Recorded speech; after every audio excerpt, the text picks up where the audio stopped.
بسم اللہ الرحمن الرحیم الحمدللہ وکفی والصلاة والسلام علی من لا نبی بعدہ اما بعد۔ عزیز طلبہ کرام، اللہ تعالیٰ سے امید ہے کہ آپ سب خیر و عافیت سے ہوں گے۔ جامع ترمذی کا یہ سبق نمبر 83 ہے اور اس میں ہم یہ 3 ابواب پڑھیں گے۔ پہلا باب ہے لیلینی منکم اولو الاحلام والنہی، کہ آپ صلی اللہ علیہ وسلم کا یہ فرمانا کہ نماز میں پہلی صف میں میرے قریب میں عقل والے اور دانش والے لوگ کھڑے ہوں۔ اور دوسرا باب ہے کہ فی کراہیت الصف بین السواری، مسجد میں ستونوں کے درمیان صف بنانے کی ممانعت۔ اور تیسرا ہے کہ فی الصلاۃ خلف الصف وحدہ، کہ صف کے پیچھے اکیلے کھڑے ہو کر نماز پڑھنے کا بیان۔ گزشتہ سبق میں عشاء اور فجر کی نماز کو باجماعت ادا کرنے کی فضیلت، صف اول کی فضیلت اور صفوں کا اہتمام، حدیث کے فوائد اور عصری تطبیقات تھیں۔ تو اس سبق میں امام کے قریب کون لوگ کھڑے ہوں اس کا بیان ہوگا، اکیلے کھڑے ہونے کا بیان ہوگا اور کچھ فوائد اور عصری تطبیقات بھی ہوں گی۔ سب سے پہلا باب، باب ما جاء لیلینی منکم اولو الاحلام والنہی۔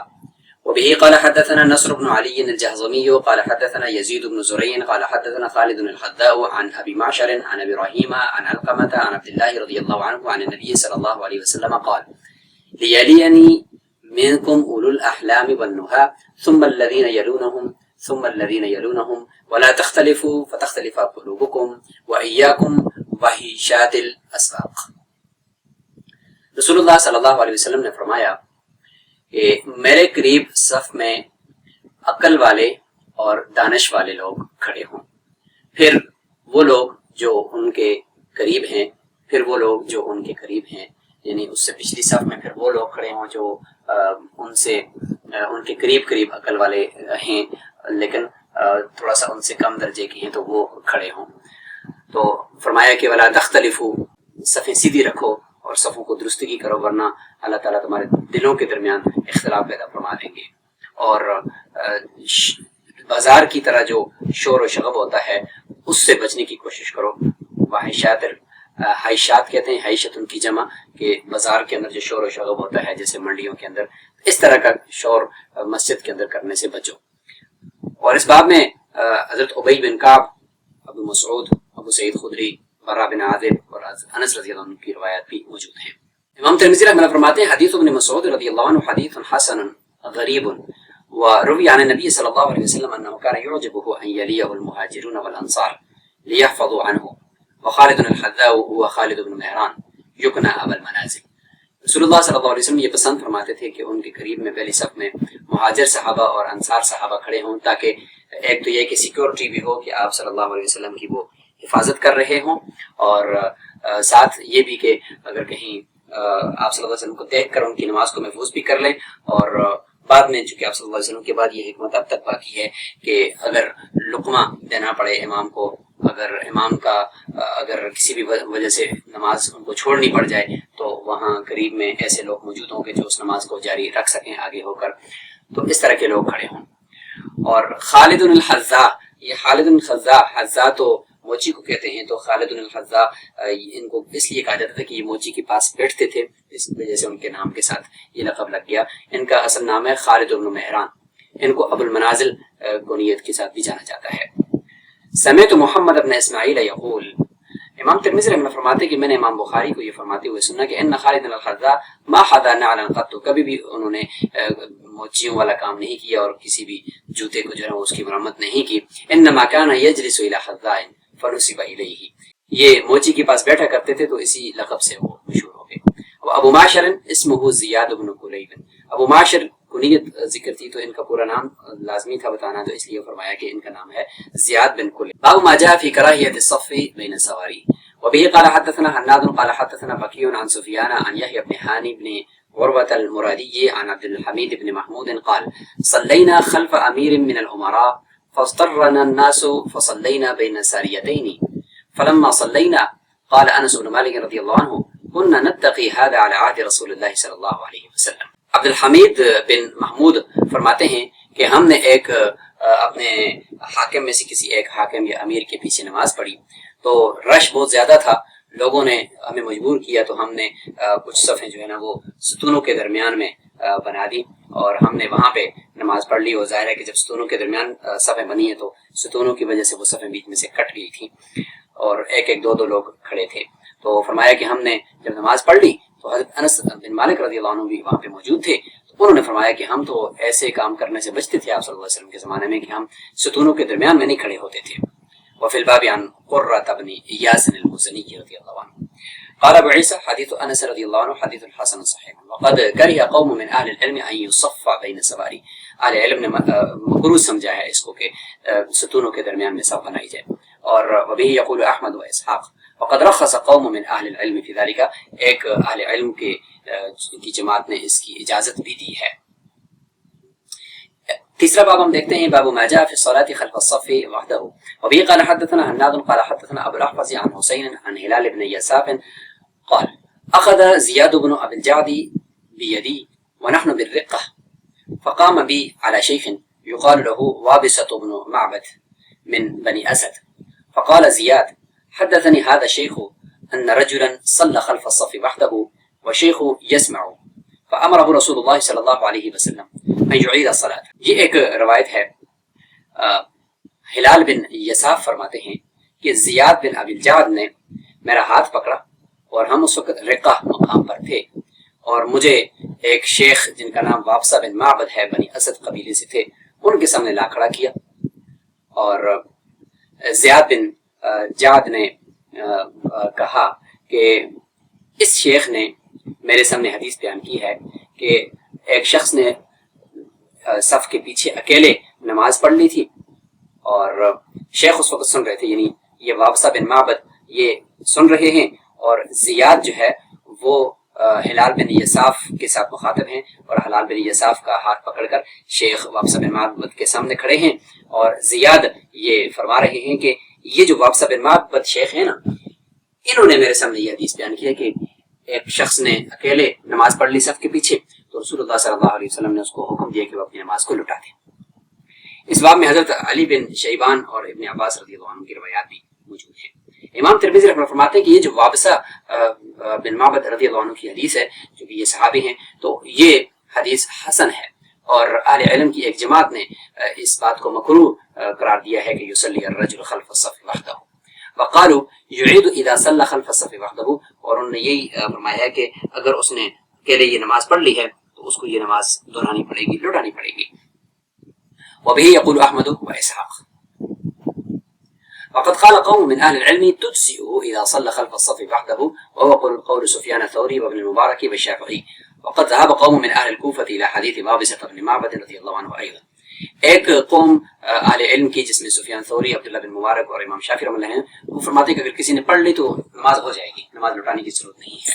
اور اہل کوفہ یعنی احناف یہ اس طرف گئے ہیں کہ وابصہ بن معبد کی جو حدیث ہے اس کے مطابق نماز کو لوٹانا چاہیے. یہ امام ترمذی رحمۃ اللہ کا بہرحال قول ہے, لیکن احناف کا اصل مسئلہ کیا ہے وہ ہم آگے بیان کریں گے.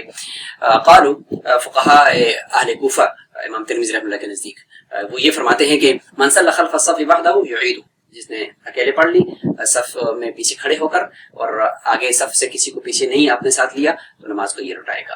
منہم حماد بن ابی سلیمان وابن ابی لیلہ ووکیع, جو اہل کوفہ کے فقہا ہیں ان کے نام بھی لے لیے کہ ان کا یہ قول ہے لوٹانے کے حوالے سے. وروى حديث حسين عن هلال بن يساف غير واحد مثل رواية أبي الأحفظ عن زياد بن أبي الجعد عن وابصة رضي الله عنه. فرماتے ہیں کہ یہ جو حدیث ہے ہلال بن یساف کی, اس کو بہت سے روات نے اس کو روایت کیا ہے, اسی طرح روایت کیا جس طریقے سے ابو الاحفظ نے زیاد سے اور زیاد نے پھر آگے وابصہ سے روایت کیا ہے, بالکل اسی طرح کے الفاظ کے ساتھ روایت کی. وفي حديث حسين ما يدل على ان هلالا قد ادرك وابصة رضي الله. اور یہ جو حسین کی روایت ہے اس کے اندر امام ترمذی فرماتے ہیں کہ ایسا لگ رہا ہے جیسے کہ یہ اس بات پر دلیل ہے کہ گوئے کہ ہلال بن یساف نے وابصہ رضی اللہ عنہ کا زمانہ پایا ہے اور ان کے ساتھ ملاقات کی ہے. اس میں پھر فاختلف اہل العلم فی ھذا, اہل الحدیث نے اس میں یہ اختلاف کیا ہے. بعض نے کہا کہ حدیث عمرو بن مرہ عن ہلال بن یساف عن عمرو بن راشد عن وابصة اصح, یعنی ہلال بن یساف اور وابصہ رضی اللہ عنہ کے درمیان عمر بن راشد کا واسطہ ہے. ہلال بن یساف نے حضرت وابصہ رضی اللہ عنہ کا زمانہ پایا ہی نہیں ہے. یہ زیادہ اصح ہے بعض اہل حدیث کے نزدیک. لیکن بعض محدثین یہ فرماتے ہیں کہ حدیث حسین عن ہلال بن یساف عن زیاد بن ابی الجعد عن وابصہ بن معبد رضی اللہ عنہ اصح. یہ روایت اس کی ٹھیک ہے کہ ہلال بن یساف اور وابصہ بن معبد کے درمیان زیاد بن ابی الجعد کا یہ واسطہ موجود ہے اور یہ روایت زیادہ اصح ہے. امام ترمذی رحمہ اللہ فرماتے ہیں کہ هذا عندي اصح من حدیث عمرو بن مرہ، یہ میرے نزدیک زیادہ اصح ہے عمرو بن مرہ کی حدیث سے، لانه قد روى من غیر حدیث ہلال بن یساف عن زیاد بن ابی الجعد عن وابصہ بن معبد.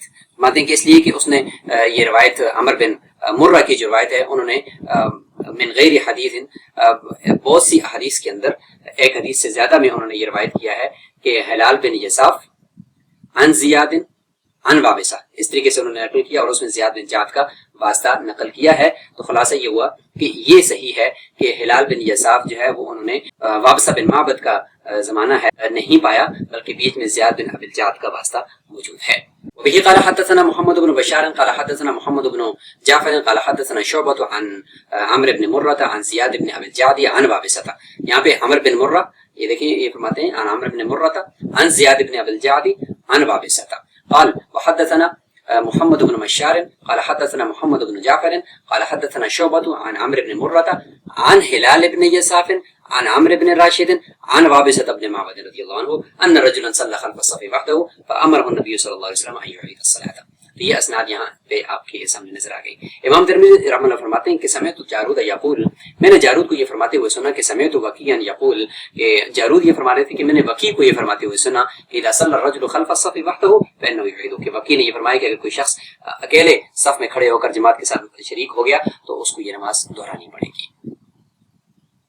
حدیث باب کے راویوں کو اگر ہم دیکھتے ہیں تو ہلال بن یساف جو ہے یہ یساف ہے اور ان کا نام ابن اصاف الاشجعی بھی اس کو کہا جاتا ہے اور یہ کوفی ہیں. اور والشیخ یسمع یہ مقولہ ہے ہلال بن یساف کا جیسے میں نے عبارت کے دوران ذکر کیا تھا. اور زیاد فرما رہے تھے کہ حدثنی ھذا الشیخ ان رجلا. حدیث باب کے کچھ مشکل الفاظ بھی تھے، فتختلف قلوبکم جیسے تھا، تو ہم معرف السنن سے اس کو دیکھتے ہیں کہ ھذا يدل على ان المراد بالمخالفه في الحديث في الباب السابق الحقد والشحناء، کہ اگر تم صفوں کو درست نہیں فرماؤ گے تو اللہ تعالیٰ تمہارے درمیان میں جو ہے وہ دلوں میں کدورت اور کینہ وہ بھر دے گا. تو یہ اس سے مراد ہے. وَإِيَّاكُمْ وَحْشَاتِ الْأَسْوَاقِ، حیشات فرماتے ہیں کہ یہ اس کا اعراب بتا دیا اور فرماتے ہیں کہ جو شور اور شغب ہوتا ہے بازاروں کے اندر، ارتفاع الاصوات، یہ اس سے مراد ہے. الاحلام والنہا، احلام یہ حلم سے ہے اور حلم عقل کو ہی کہتے ہیں، دانش کو ہی کہتے ہیں، اور ظاہر ہے کہ بالغ اس سے مراد ہیں، تو بالغ ہونے کے بعد ہی عقل آتی ہے، اس لیے اس سے مراد بالغ لوگ ہیں.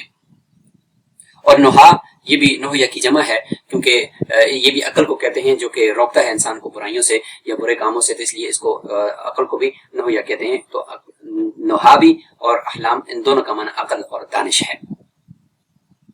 اس حوالے سے جو مفہوم ہے معرف السنن کے اندر کہ فعلى قول من يقول اولو الاحلام العقلاء يكون اللفظان بمعنى، یہ ایک ہی معنی کے اندر ہے یہ دونوں لفظ، اور باقی یہ تفصیل آپ معرف السنن کے اندر دیکھیں جس کا خلاصہ یہاں پہ یہ بنایا گیا ہے آپ کے لیے کہ لیانی پر ایک نحوی نقطہ ہے کہ بعض نسخوں میں یہ لفظ یا کے ساتھ ہے، خلاف قاعدہ معلوم ہوتا ہے، تاہم اس کی توجیہ نون تاکید کے قواعد یا لغوی وسعت کی بنیاد پر کی گئی ہے. اچھا جی، تکریم اور عزت ہے، اہل علم کی توقیر بھی مقصود ہے کہ یہ سب سے آگے سب میں کھڑے ہوں، اور نہا کا مفہوم ہم نے ذکر کر دیا، احلام کا مفہوم آپ کے سامنے ذکر کر دیا، امام کے قریب کھڑے ہونے کا جو مقصد تھا وہ بھی ذکر کر دیا گیا کہ اہل علم و عقل کو امام کے قریب کھڑا کرنے کا بنیادی مقصد یہ ہے کہ وہ امام سے نماز کے احکام اور مسائل کو یاد رکھیں اور بعد میں دوسروں کو سکھائیں، جیسے رسول اللہ صلی اللہ علیہ وسلم کے حوالے سے یہ چیز تھی. اور بعد میں یہ ہے کہ امام کو لقمہ دینے کے حوالے سے بھی یہ ضروری ہے. صف کے پیچھے تنہا نماز پڑھنے کا حکم، یہ یہاں پر ائمہ فقہا کے اقوال تفصیل سے آپ دیکھ لیں، اور اس عبارت کے اندر مزید جو حضرت وابصہ رضی اللہ عنہ کی حدیث کی جو تحقیق امام ترمذی نے انتہائی تفصیل کے ساتھ کی ہے، تو صاحب معرف السنن نے بھی اس کو یہاں پہ نقل کیا ہے.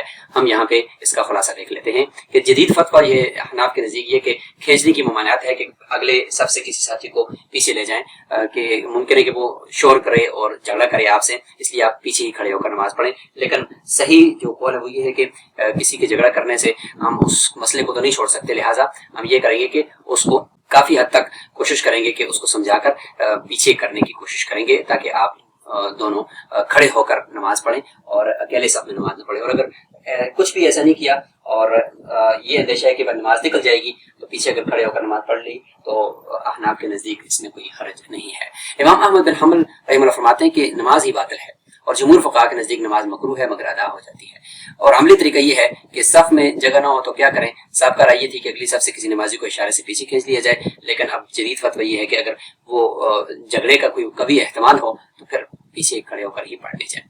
صف کے پیچھے اکیلے شخص کی نماز کا حکم کیا ہوگا؟ تو اس میں حدیث ابو بکرہ اور حدیث وابسہ جو تھی تفصیل سے ذکر کی گئی، تو اس کا ہم یہاں پہ خلاصہ صرف دیکھ لیتے ہیں کہ یہ حدیث صحیحین میں موجود ہے ابو بکرہ والی اور زیادہ قوی ہے. نبی کریم صلی اللہ علیہ وسلم نے نماز لٹانے کا حکم نہیں دیا، صرف فرمایا کہ دوبارہ ایسا نہ کرنا.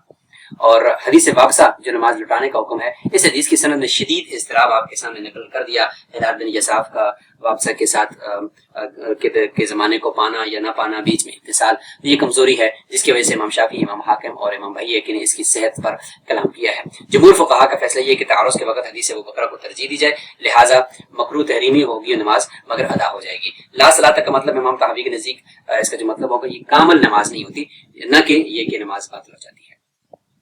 وہ فی الباب کے تحت آنے والی جو روایات ہیں ان میں علی بن شیبان کی روایت کو امام احمد نے ذکر کیا ہے، امام ابن ماجہ نے ذکر کیا ہے. الفاظ آپ یہاں پہ دیکھ لیجئے. اور ابن عباس رضی اللہ عنہ کی جو روایت ہے وہ امام احمد نے ذکر کی ہے اور اس کے الفاظ یہ ہیں. یہ حدیث کی کچھ فوائد اور حکمتیں ہیں کہ صفوں کا ٹیڑھا ہونا، ان میں اختلاف رکھنا مسلمانوں کے دل میں پھوٹ کا سبب بنتا ہے.